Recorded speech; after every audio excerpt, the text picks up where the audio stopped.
तो जी एक नए ब्लॉग में आपका स्वागत है। देख रहे हो मैं कहाँ खड़ा हूँ। एक्चुअली मैं वेट कर रहा हूँ अपनी कैब का, और आज जो तैयारी है वो पीआरपी कराने की। लेकिन उससे पहले कुछ सवाल थे। बहुत लोगों ने बोला था कि मेरे बाल ना ये हेयर ट्रांसप्लांट फेल हो गया है, तो उसी के बारे में आज बात करेंगे। डॉक्टर से भी बात करेंगे और फेल हुआ है कि नहीं, आप लोगों को क्या ध्यान में रखना चाहिए, और 2 महीने के बाद कैसा रिजल्ट होता है, बहुत सारी बात करेंगे। तो सीधा चलते हैं क्लिनिक पे। फाइनली क्लिनिक पे पहुंच गया हूँ। आप लोग बहुत बार पूछते हो ना कौन सी क्लिनिक है, तो ये देख लो यही क्लिनिक है। मैं अंदर जा रहा हूँ, डॉक्टर हरूर के नाम से है, जीके में है। एक बार अंदर जाता हूँ, आप लोगों को दिखाता हूँ कि भाई पीआरपी कैसे है। बहुत सारी बातें करते हैं, और ये भी आपसे बताऊँगा कि भाई जो हेयर फॉल है हो रहे हैं, या तो जो हुए हैं, या कैसे आप लोग जैसे बता रहे हो ना कि ये फेल हो गया है, तो उसके बारे में बात करेंगे। तो जी मैं फिर से उसी लोकेशन पे आ गया हूँ। आप लोग देख लो यही है वो जगह जहाँ पे यहीं से सारा हेड वॉश होता है, यहीं से आपके सैंपल लिए जाते हैं, यहीं से बहुत सारी चीजें होती हैं। तो बाकी अपडेट आपको ये बता दूं, ये जो हेयर फॉल हो रहा है ना,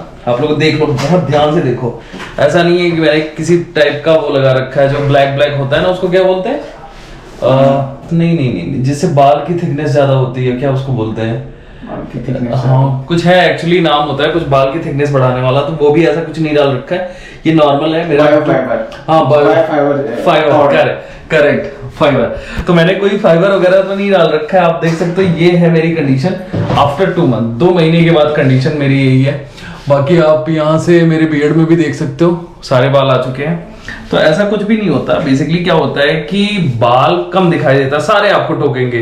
जैसे मेरी वाइफ खुद मेरे को बोल रही है, मिनी बोल रही है कि आपका ये वाले एरिया कम दिख रहे हैं। लेकिन अगर ध्यान से आप लोग देखो ना, मैं थोड़ा सा कैमरा नजदीक लेके जाऊंगा अभी, इनफैक्ट मैं बोल दूंगा यहाँ से किसी स्टाफ से, तो दिखाएंगे छोटे छोटे बाल आते हैं। तो उसमें आपको घबराने की ऐसी जरूरत नहीं है। वो धीरे धीरे जो शेडिंग पीरियड वाले जो बाल होते हैं, जो झड़ जाते हैं, वो छोटे होते हैं, और जो आपके नहीं झड़ते वो बड़े होते हैं। तो थोड़ा सा डिफरेंस दिखाई देता है। लेकिन आपको 3 से 4 महीने में जाहिर सी बात वो बड़े हो जाते हैं, तो फर्क आपको नजर आएगा। बाकी पीआरपी के लिए बढ़ते हैं। सेम मेरे तीसरे पीआरपी है। फर्स्ट आपको पता है जब हेयर ट्रांसप्लांट हुआ था उसी टाइम कर दिया गया था। सेकंड में आप लोगों को मैंने ऑलरेडी दिखाया था जब मैं मिनी के साथ आया था। थर्ड अब है, तो मेरी थर्ड जो पीआरपी हो रही है 2 महीने के बाद हो रही है। तो जी फाइनली ब्लड ले लिया इन्होंने। ये हैंड में देखो, पहली बार में ही ब्लड मिल गया था। पिछली बार इनको प्रॉब्लम हुई थी, इन्होंने बोला था थोड़ी एक्सरसाइज स्टार्ट कर दो। खैर कोई बात नहीं है, ये तो जोक्स पार्ट। लेकिन कुल मिला के बात ये है कि मेरा निकल चुका है ब्लड। अब जो मशीन में गया है, आपको ऑलरेडी पता है, इससे पहले वाली वीडियोस में मैंने बता रखा है आपको कि जो टाइम लगता है ना, वो सिर्फ उसके प्रोसेस में लगता है। यानी जो ट्यूब होती है उसके अंदर बायोटीन डाल के और उसको घुमाते हैं करीब आधे घंटे, या वो वट जो भी है। और लगने में अप्रॉक्स पीआरपी करने में इनको लगता है 5 मिनट, मैक्सिमम 5 मिनट। बस खाली एनेस्थीसिया देते हैं हर जगह, उसके बाद पीआरपी कर देते हैं। तो यही सेम, ये जीएफसी में भी सेम प्रोसेस होता है। अभी मैं थोड़ा सा कंसर्न था अपने क्राउन एरिया को लेके। आप देख सकते हो क्राउन एरिया में मैंने हेयर ट्रांसप्लांट नहीं कराया था, लेकिन क्या था वहां पे मेरे बहुत ही पतले बाल थे। तो मैंने इनसे बोला था, इन्होंने बोला था कि नॉर्मली आप पीआरपी सेशन लोगे तो वो बाल जो थिक हो जाएंगे, थोड़े मोटे हो जाएंगे, तो आपको मतलब भरे भरे से नजर आएंगे। लेकिन ये कब नजर आएगा? जाहिर सी बात 6 महीने के बाद नजर आएगा। तो ये सारी चीजें अब आप लोग भी देख के बोल रहे थे, इनफैक्ट मिनी भी बोल रही थी कि सारे बाल चले गए हैं, क्या ट्रांसप्लांट फेल हो गया है। तो मैंने अभी जस्ट डॉक्टर से बात की।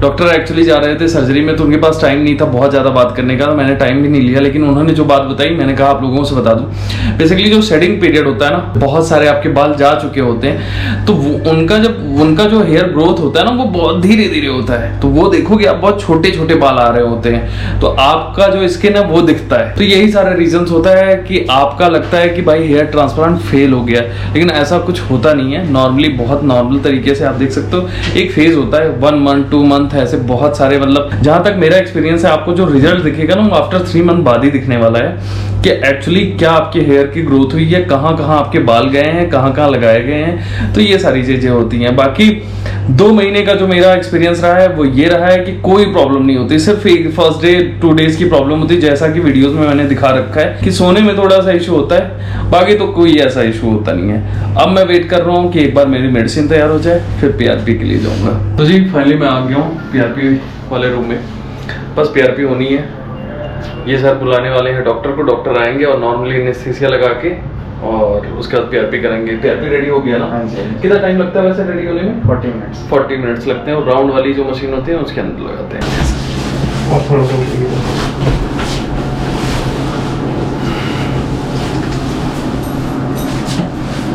आपने वो वाली क्रीम लगाई नहीं अब की बार जिससे थोड़ा सा Now you're used to the pain, so कोई प्रॉब्लम नहीं होगी। ये अभी क्या हो रहा है? Painful. It's cleaning it. Okay, तो ये कुछ किससे होता है? ये स्प्रिट्स हो रहा है? Sprit. Same way as हाथ पे इंजेक्शन लगाते हैं दवाई देने से पहले वो क्लीन करते हैं। ठीक है, Same way cleaning this scalp. Okay okay. Vibrator लगा देना। Okay, we're gonna stop now.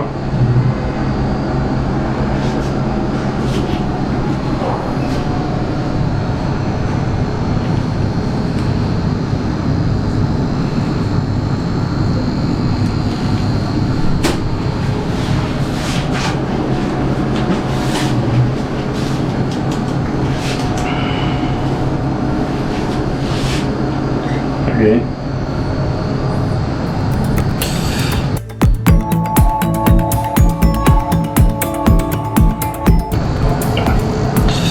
Once we shut down, we're gonna wait for 2 minutes. तो अभी जस्ट एनेस्थीसिया दी गई है, आप लोगों ने इससे पहले वीडियोस में दे रखा होगा। अभी भी थोड़ा सा 2 मिनट का वेट करते हैं ताकि एनेस्थीसिया अच्छे से काम कर ले, उसके बाद अब उसके बाद PRP होगी।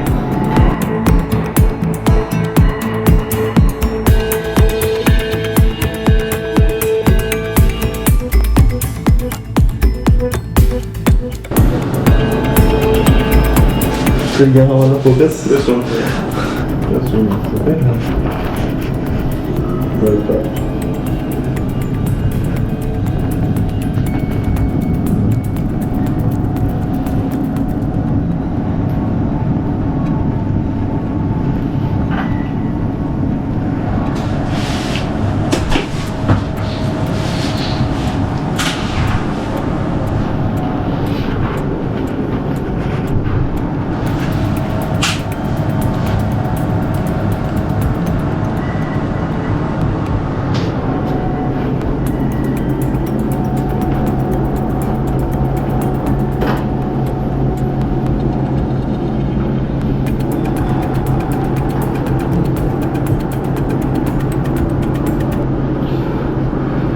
So what we do then?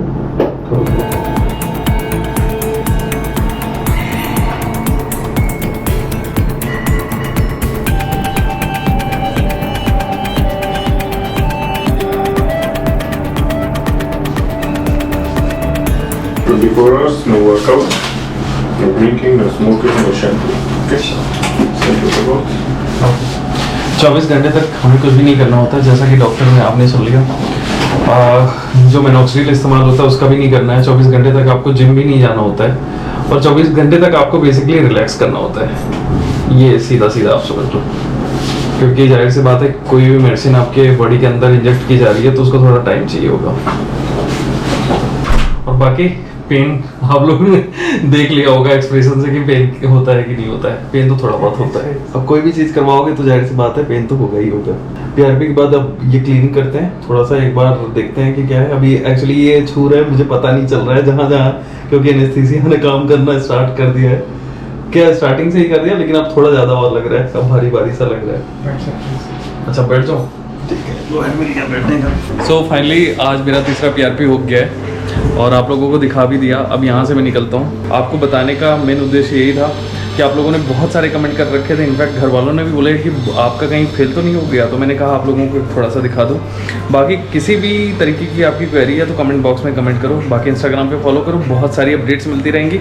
मिलते हैं आपसे नए व्लॉग में, तब तक अपना ध्यान रखिए, बाय बाय।